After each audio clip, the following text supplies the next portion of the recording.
pendengar Trijaya, dalam rangka melindungi segenap warga negara Indonesia, pemerintah melakukan percepatan program vaksinasi untuk membentuk herd immunity agar pandemi COVID-19 cepat berakhir.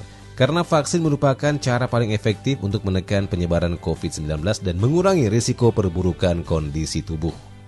Program vaksinasi di Indonesia mulai dilakukan oleh pemerintah pada 13 Januari pertama kali di Istana Negara, dengan orang yang pertama kali disuntik adalah Presiden Joko Widodo dengan vaksin Sinovac.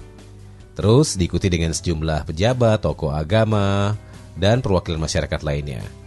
Pemerintah menargetkan vaksinasi terhadap 208.265.000 lebih warga atau masyarakat yang terdiri dari tenaga kesehatan, lanjut usia, petugas publik, masyarakat rentan, dan masyarakat umum, serta yang baru-baru ini selesai di Jakarta masih berlangsung sih beberapa bagian 12 hingga 17 tahun.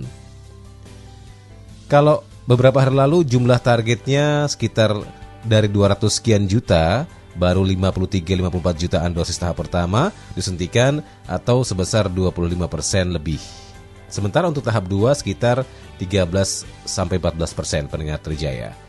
Cakupan vaksinasi memang di daerah nggak merata ya. Ada beberapa yang tingkat vaksinasinya rendah tapi juga ada yang sudah ngebut. Misalnya Jakarta sudah 103,91%, Bali 90,95%, dan Kepulauan Riau 67,82%. Tapi data ini baru masuk minggu lalu atau 2 minggu lalu, nanti akhir bulan akan diperbarui. Nah, Kepala Badan Pengawas Obat dan Makanan BPOM, Penny Lukito, meminta masyarakat tidak ragu mendapatkan vaksinasi COVID-19.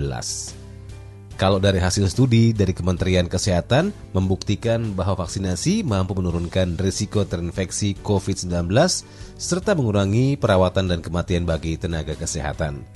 Bahkan oleh Badan Penelitian dan Pengembangan Kesehatan Balitbangkes terhadap 71.000 lebih tenaga kesehatan di DKI Jakarta, meliputi perawat, bidan, dokter, bahkan teknisi dan juga tenaga umum lainnya.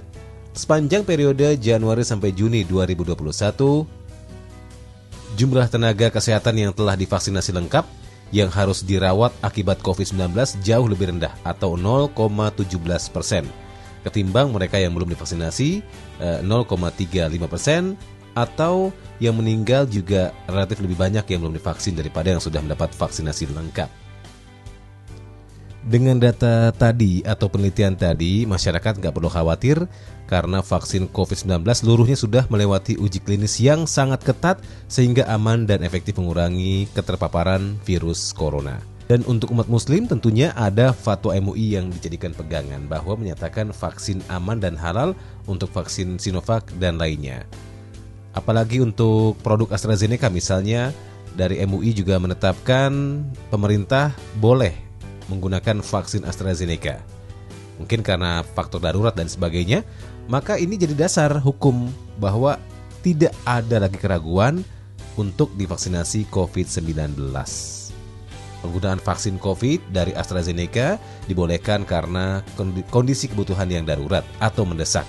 Juga ada keterangan dari ahli yang kompeten dan terpercaya tentang adanya bahaya resiko fatal jika tidak segera dilakukan vaksinasi COVID-19.